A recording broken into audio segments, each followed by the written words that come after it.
que cette fétuque. Voilà, quand on enherbe quelque chose, il faut mettre de la fétuque, parce que la fétuque, actuellement, c'est le facteur limitant dans le maintien des prédateurs. Donc, il y a sureau, fétuque, voilà. Alors, on a fait, voilà la liste, alors, on a établi une liste, hein.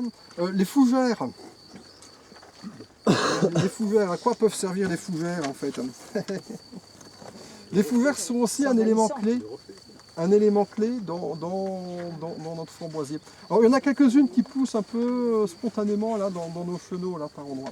Alors là, l'hypothèse que l'on émet et qu'on veut justement vérifier dans notre dispositif, c'est que la fougère, en fait, quand on regarde de près des racines de fougère, ça grouille de colamboles. Des petites bestioles qui se nourrissent de la matière organique en décomposition des fougères. Et ces colamboles, c'est justement la première source alimentaire de ça, hein, et de toutes sortes de prédateurs. Le fait d'avoir des fougères, ça permet d'augmenter par cette matière organique-là le nombre de colamboles qu'il y a dans le sol. Et donc ça permettrait, là c'est une hypothèse qu'on veut vérifier dans notre dispositif. Voilà. Et donc on pense que les fougères interviennent là-dessus.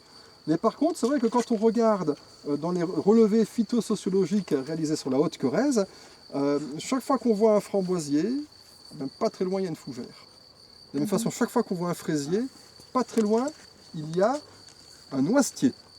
Dans 60% des relevés phytosociologiques, on a fraisier et noisetier associés. Quel est le rôle de ces fraisiers? Ça, on en parlera aussi, mais on a aussi nos hypothèses là-dessus.